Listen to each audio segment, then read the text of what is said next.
Hey, what's up folks? I'm back with another game analysis from our Patreon page, and in this game we're going to see the player that submitted this game, Dean G, playing white, really struggle with stopping short in his calculation. There are a number of moments where white kind of misses an opportunity in this game, mainly because they didn't calculate far enough. So I'm going to use this game to kind of discuss this topic, as I think it's a pretty important one in the realm of improving your chess. And I'll try to give you guys some tips and advice about how to really strengthen and focus on your in-game calculation so that you're not missing all kinds of different ideas and opportunities. So this was a classical game played online, and starts off with d4, knight f6. Now in his notes, Dean writes that he is not a d4 player, but because he himself is a King's Indian player and he knew his opponent is a King's Indian player, he decided to test this line out. So he's not normally a d4 player, but because his opponent is playing the King's Indian, he figured it's a good chance to kind of do some targeted preparation and try out a variation. And in this game, he goes for the Gligrich system with bishop to e3. And in general, I would say, like, if you're an e4 player, generally it's not a great idea to just play like d4 for one game, because you want to catch your opponent in some line, because odds are, they're going to deviate and you're not really going to have a lot of experience in that kind of position. So if you have some kind of like important tournament game or something, I would generally recommend to sticking to kind of like what you know best and hopefully kind of sharpening that up. But because this was played online and this was essentially, like a training game, it's in one of our Dojo classical tournaments, which are mainly just held so that people can get good training games against each other. I think it's actually a great place to try out new positions and new ideas, because this is exactly how you develop experiences. By playing a specific variation or specific line, your opponent will react to it in some way. And yeah, this is how you actually get a feeling for these types of positions. So I really love the idea of trying out a different variation in a training game, because this is what I think really can grow your chess. So bishop e3, the Gligrich system, the basic point of this one is for white to try to get a really nice setup with the minor pieces before committing the king to castle kingside. So the classic strategic trap that every King's Indian player needs to know is that if black plays knight c6 in this position, which would be one of the best moves against castles, here when white goes d5, knight e7, and knight d2, white is able to stop any kind of knight g4 jumps and also gets the queenside play going. Now white can follow up with b4, rook c1, c5, knight c4, and so on, a4, a5. And in the meantime, the fact that white hasn't castled kingside yet is actually a plus for white, because it's going to be harder for black to get the kingside attack going. If we just look at a typical line here, let's say b4, f5, f3, f4, bishop f2. Eventually, the fact that white's rook is on the h-file is actually kind of helpful for white when black tries to open up the kingside. So this is kind of the basic point behind the Gligrich system, and I think it's a pretty dangerous one for black, and black has different ways of facing it. But in this game, black goes knight to g4. And Dean writes that he was actually out of book after bishop to g5, f6, because mainly prepared for the move e takes d4, which is, I guess, what his opponent was playing before that game. And yeah, this is always the danger when you prep like a new line against someone, is that sometimes they're just going to deviate, or maybe they've been studying something different. And yeah, in this game, black ends up playing knight g4, and we find ourselves in a new position. So bishop g5, f6, bishop h4, white continues in a really logical way. And here black goes h5, which is actually a mistake. So black's point here is that black is just trying to mess with white's development a little bit, get the kingside play going, and eventually hope to advance g5, f5, and create a lot of counterplay. Now this move h5 makes a lot of sense. It's carving out some space, anticipating that white is going to be playing h3 and forcing the knight back to h6, and then black is happy because they got h5 in and they've taken some space on the king side.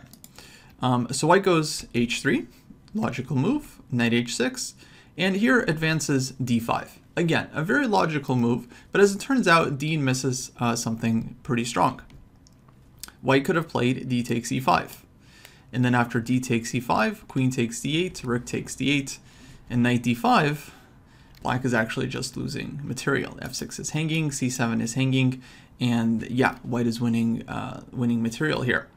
And so Dean misses, and he writes in his notes that he just didn't really consider this so deeply after queen takes d8, rook takes d8. You know, the visualization, it just looks like an endgame, right? We're just trading queens, takes, rook takes d8. He didn't, go the extra effort to really look for any ideas there. And this is kind of a miss because, unfortunately, this could have been just like a big advantage for white, close to winning, just right out of the opening. And if I had shown Dean this position after takes, takes, takes, takes, and I said, okay, in this position, white to play, find a strong move, I think a player around this level, like 1900, is definitely going to find the move knight d5. Right, so this is kind of an unfortunate problem, and it's one that I often do see come up around this level, like 1800, 1900, 2000, is when players are starting to make judgments very intuitively and are kind of forgetting to keep the concrete side going. You always have to be calculating, always have to be looking for possible forcing ideas and ideas that can win material. And this is, of course, the big difference between playing a game and solving a puzzle online. When you're solving a puzzle, you know that there's a solution and your brain is in a way triggered to kind of look for these forcing ideas automatically. In a game, you have no such hints, and it's up to the player to remind themselves to be looking for ideas, looking for tactics, looking for these kinds of forcing moves. And to me, this is really a question of mindset. I think it actually has not as much to do with just like tactical ability, because a lot of times we see really strong players or players that are quite decent, 1600, 1800, 2200, missing tactics that are way beneath their level. And the reason is not because they're not good enough to spot the tactic or they're not good enough to calculate the variation. The issue is, of course, during the game, there's no one reminding you to look for forcing moves and concrete lines. And so it's really up to the player to keep yourself in the right mindset and try to stay very concrete, very focused, and yeah, just basically always trying to see one move further. So this was one miss that happens for white in the game. Just trading knight d5 and already would have been a huge advantage. We'll see another one in the future. But yeah, the main thing I would suggest to try and improve on this is I think you have to be very conscious about your process during the game, and you always have to be kind of reminding yourself to try to calculate a little bit further each time. Now there's no limit, you could try to, you could tell yourself to calculate for hours and hours, but I think the way to kind of approach it is just to try to do a little bit more than you're maybe used to. So when you're playing your next classical game, if you feel like you have this issue, when you're often kind of like stopping short in your calculation and missing certain things, is to really try to remind yourself during the game, I have to try to see a little bit deeper. And over time, I think this reminder will actually get you to start calculating a little bit more. I think this is kind of how it worked for me. I used to have this kind of same issue where I would miss stuff. I just wouldn't look deeply enough, wouldn't calculate long enough. And then after enough mistakes, I started to just be like really hardcore about like reminding myself, like, okay, try to see a little bit deeper, try to calculate a little bit further. Is this idea actually working? Or maybe I have a move to make it even better, or I can improve on it somehow another way. And yeah, the more you do this, I think the more your brain will kind of take over, and you'll kind of automatically start calculating a little bit further each and every time. And over time, I think your calculation can really strengthen. I mean, your in-game calculation. But to me, again, this is really a mindset thing. So d5, and I mean, it's a normal move. White closes the center, but okay, missing a big opportunity. Black goes g5, bishop g3, h4. Black could have also just played, I think, the immediate f5 here and would have had a pretty reasonable position. We don't necessarily have to throw h4 in, but it does make sense. Bishop h2, f5.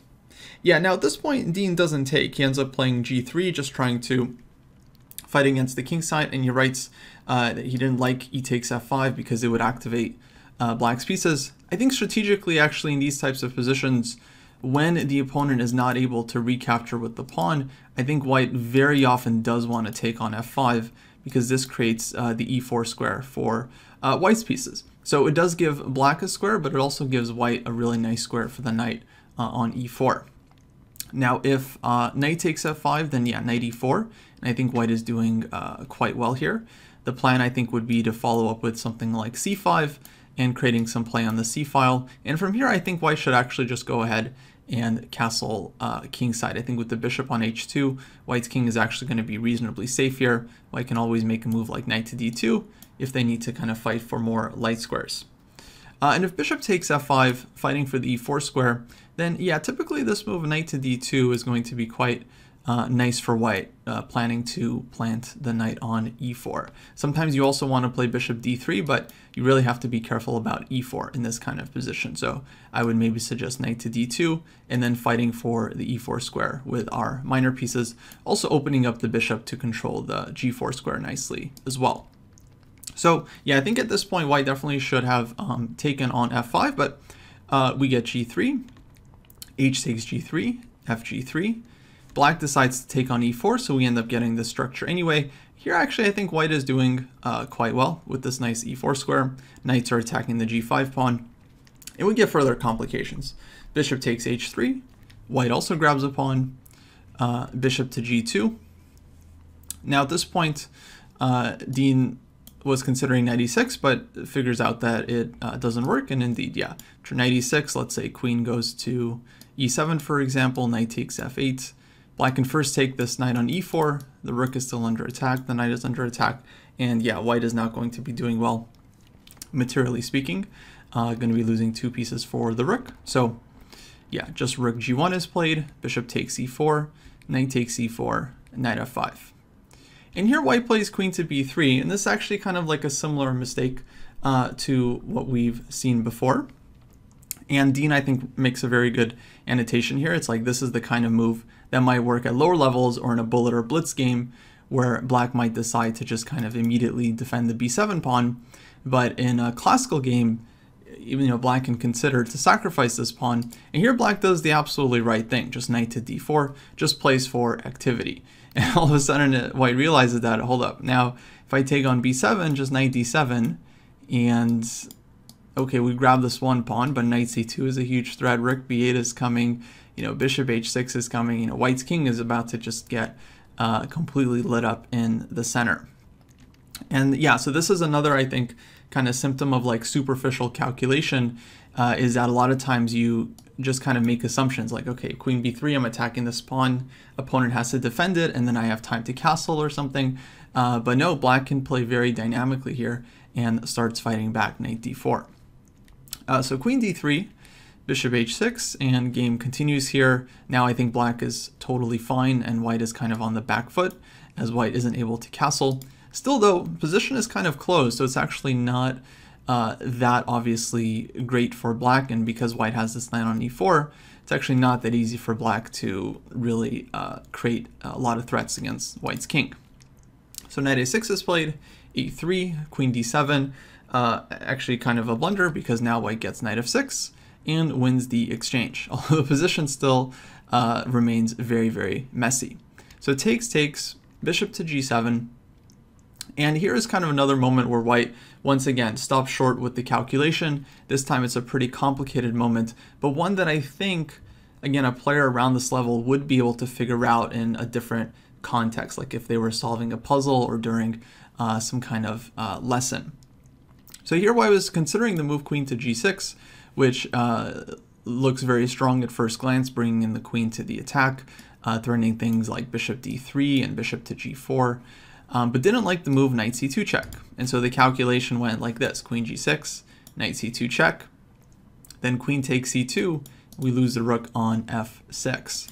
And in view of this, white ends up just going back rook to f1.